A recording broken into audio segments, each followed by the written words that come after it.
Ever wondered how that sweet sugar ends up in your kitchen? Let's uncover the fascinating journey of sugar from plant to package. Today we're diving into the process that turns raw plants into one of the most common ingredients in the world: sugar. Whether you sprinkle it on your morning coffee or use it in your favorite dessert, sugar plays a key role in our daily lives. But how is it made in factories? From harvesting to refining, every step is crucial in creating the sugar we know and love. Get ready for an eye-opening look at the production process where science meets sweetness. Before we get started, make sure to hit that like button, subscribe, and ring the notification bell so you never miss a fascinating breakdown like this one. Sugar is one of the most essential staples in kitchens worldwide. It's not just beloved for its ability to enhance the flavor of countless dishes, but also because it's a critical ingredient in almost everything we eat, from baked goods to beverages. Its importance cannot be overstated. The average person consumes approximately 77.1 pounds of sugar each year, translating to around 16 teaspoons daily. But have you ever wondered how this ubiquitous sweetener is made? Where does sugar originate and what processes transform it into the granules we use daily? Today, we're going to take a deep dive into the fascinating process of sugar production, from the farm to your table. So buckle up and get ready to explore the journey of sugar. A friendly warning: this video might just give you a sweet tooth. The origins of sugar. Sugar's history is as rich as its taste. Its production for commercial use dates back to around 8000 BC and is credited to the indigenous people of New Guinea. These early innovators discovered how to extract sweetness from sugarcane, a crop that thrives in warm tropical climates. As the importance of sugar spread, it became a highly coveted commodity.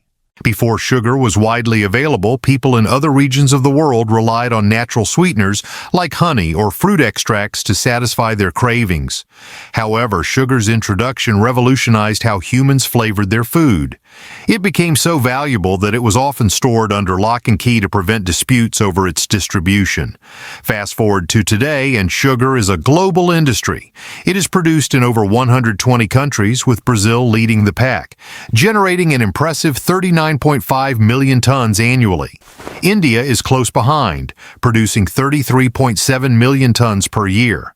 The United States is also a significant player in the sugar market, contributing nearly 10 million tons annually and supporting approximately 150,000 jobs in the process. Did you know that around 80% of the world's sugar is derived from sugarcane, while the remaining 20% comes from sugar beets? These two sources are cultivated in different climates, yet the end product is virtually indistinguishable. Once processed and packaged, you wouldn't be able to tell whether your sugar came from a sugarcane field in Brazil or a sugar beet farm in Germany. Harvesting sugarcane and sugar beets. The journey of sugar begins in the fields, where sugarcane and sugar beets are cultivated in different climates around the world. Sugarcane thrives in warm tropical regions such as Brazil, India, China, and South Africa, requiring plenty of sun and heat for optimal growth. On the other hand, sugar beets are better suited to cooler, temperate climates and are commonly grown in countries like Russia, Germany, and parts of South America. The timing of the harvest is carefully planned by farmers to ensure the highest sugar content in the plants, as this affects the yield and quality of the final product. When the crops are ripe, they are harvested using specialized machinery designed to efficiently cut and gather the plants. Sugarcane, in particular, has a short shelf life and must be transported to processing facilities as quickly as possible to prevent spoilage. Once harvested, both sugarcane and sugar beets undergo an initial cleaning process to remove any dirt, rocks, or debris that may have clung to the plants during cultivation. This cleaning process is critical to maintaining the quality and purity of the sugar that will be produced. After the cleaning stage, the sugarcane or sugar beets are loaded onto trucks and transported to the factory for further processing, marking the next step in the long journey from field to finished product. Cleaning and extraction. At the factory, the sugarcane or sugar beets are prepared for processing. This begins with a thorough washing stage. The harvested plants are placed on conveyor belts and sprayed with powerful jets of water to remove any remaining impurities like rocks, leaves, or twigs. Sometimes washing is done in rotating drums, where the plants rub against each other to dislodge dirt. Once cleaned, the sugarcane is crushed using heavy-duty rollers or swing hammer shredders. Hot water is then sprayed onto the crushed sugarcane to extract its sweet juice. Meanwhile, sugar beets are sliced into thin strips called cassettes, which resemble small French fries. These cassettes are soaked in hot water tanks, a step that helps the plant cells swell and release their sugary contents. The extracted juice is collected into large vats, leaving behind the fibrous residue known as bagasse. This byproduct has no role in sugar production but is often repurposed as fuel or used for other industrial applications. In the case of sugar beets, the cassettes are pumped into tall extraction tanks, where they interact with a downward flow of water to release their juice. Processing the juice. The journey from raw juice to refined sugar is a complex one. Initially, the extracted juice is far from the white, crystalline sugar we're familiar with. It appears greenish or brownish and requires extensive processing to achieve its final form. The first step in processing is purification. The juice is subjected to a series of quality assurance tests in a laboratory to ensure it meets the necessary standards. Once approved, the juice is poured into tall towers for a process called sulfation, where sulfur dioxide vapor is introduced. This helps remove impurities and improves the juice's clarity. Next, the juice undergoes carbonation. It is heated to denature proteins and then mixed with milk of lime, a slurry of calcium hydroxide. This step separates non-sugar materials from the juice. Carbon dioxide gas is sometimes introduced to adjust the alkalinity and precipitate impurities, which are then filtered out. After carbonation, the juice undergoes clarification. This involves allowing the impurities to settle at the bottom of large tanks while the purified juice remains on top. The sludge or sediment that forms at the bottom can later be used as fertilizer, ensuring no part of the plant goes to waste. Evaporation and crystallization. With the juice clarified, the next step is to concentrate it. This is achieved through a series of vacuum evaporators, which boil the juice at progressively lower temperatures to preserve its quality. The juice's water content is reduced until it reaches a sugar concentration of 50% to 65%. During this process, sediment forms on the surface of the syrup and is skimmed off using paddle skimmers. What remains is a thick, almost colorless syrup ready for crystallization. Crystallization is a crucial step in sugar production. The syrup is transferred to a single-stage vacuum pan where it is boiled to encourage the formation of sugar crystals. A process called seeding is used to initiate crystallization. This involves adding a solution of pure sucrose suspended in alcohol and glycerin. The small sugar grains in this solution act as nuclei, drawing out sugar from the syrup and forming crystals. As the mixture continues to boil, water evaporates and the crystals grow larger. The resulting mixture, known as masacuate, is a dense paste of syrup and sugar crystals. Separation and drying. The masacuate, a dense mixture of sugar crystals and syrup, is transferred to a centrifuge for the crucial separation process. As the centrifuge spins the masacuate, the force causes the molasses, the syrupy byproduct of sugar production, to pass through the tiny perforations in the basket. The molasses is then collected in storage tanks, where it can later be processed for alternative uses, such as animal feed or fermentation for rum production. Meanwhile, the sugar crystals remain inside the basket of the centrifuge. To ensure the purity of these crystals, spring water is introduced during the centrifugation process.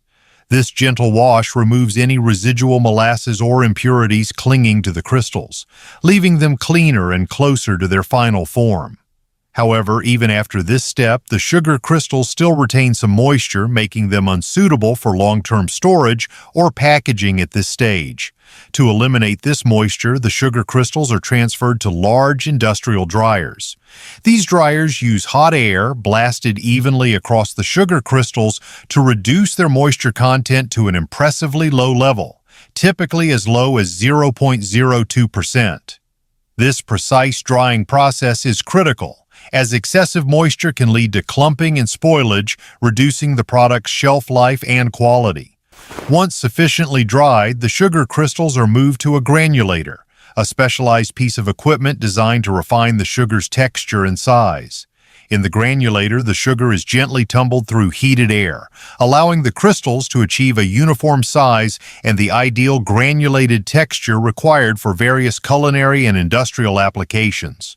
This step ensures that the final product is not only aesthetically appealing, but also meets the stringent quality standards demanded by consumers and manufacturers alike. By the end of this meticulous process, the sugar is fully prepared for packaging and distribution, and its journey from raw material to refined product is nearly complete. Packaging and distribution. This process begins with the sugar being stored in large storage bins designed to maintain its purity and quality. The sugar is then transferred to automated packaging machines that handle the process with precision. These machines measure the exact quantities of sugar for different packaging sizes, ensuring consistency in every package.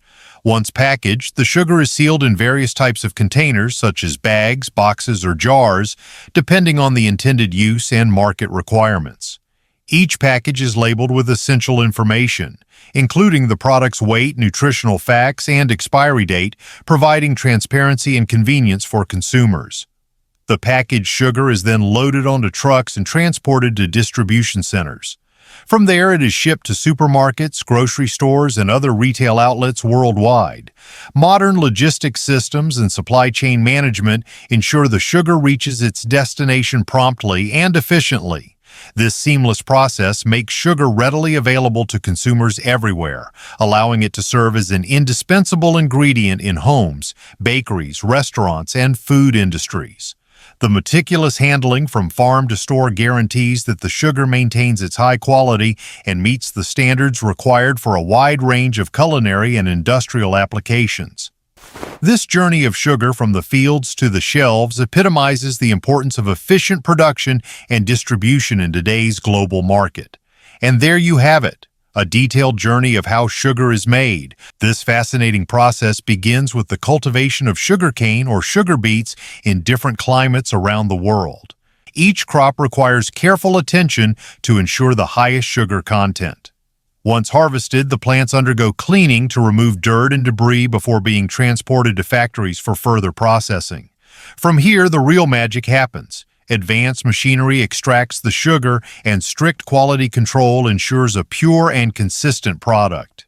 The sugar is then refined and packaged, ready to be used in everything from your morning coffee to the sweet treats you enjoy. And that's a wrap on our deep dive into the fascinating process of how sugar is made.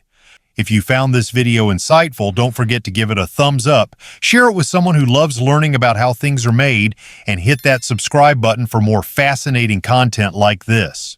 Have any questions or thoughts on the sugar making process? Leave your thoughts or questions in the comments below. I'd love to hear what you think. Thanks for watching, and I'll see you in the next one.